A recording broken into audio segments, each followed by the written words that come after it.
1967 በኦርኬስትራ ኢትዮጵያ የውዝዋዜ ጥበብን የጀመረችው የዛሬዋ የጥበብ አዋርድ ተሸላሚያችን በዚሁ በኦርኬስትራ ኢትዮጵያ ለአንድ አመት ከሰራች በኋላ በ1968 ወደ አዲስ አበባ ቲያትርና ባህል አዳራሽ ወይም መዘጋጃ ቤት ተዛውራ ለበርካታ አመታት የዚህ ቲያትር ቤት በተወዛዋዥነት በአሰልጣኝነት እንዲሁም በመድረክ ቲያትር ላይ ሰርታለች።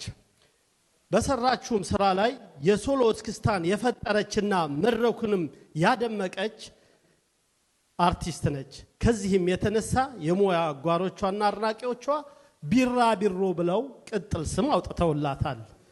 በዚህም የውዝዋዜ ጥበብ ለመጀመሪያ ጊዜ በናይጄሪያ ሌጎስ ከዛም ጀርመን ከጓድ መንግስቱ ኃይለ ማርያም ጋር ተከትላ በመሄድ በኩባ ሃቫና የሀገራችንን ጥበብ አስተዋውቃለች። ሙያውንም ለህብረተሰቡ አሳይታለች። በመድረክ ቲያትርም በሀገራችን ካሉ በርካታ የቲያትር ሙያተኞች ጋር የሰራች ስትሆን ከተሳተፈችባቸው የመድረክ ቲያትሮች በጥቂቱ እሳት ሲነድ፣ የቴዎድሮስ ስንብት፣ ኦፔራው ከብዙ በጥቂቱ ይጠቀሳሉ።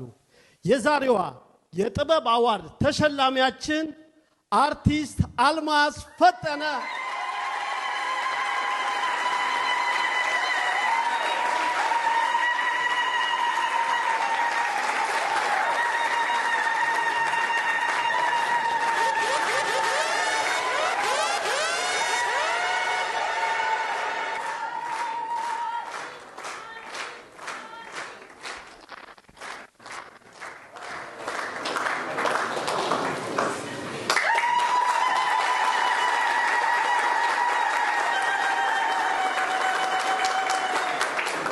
መናገር ያቅታል።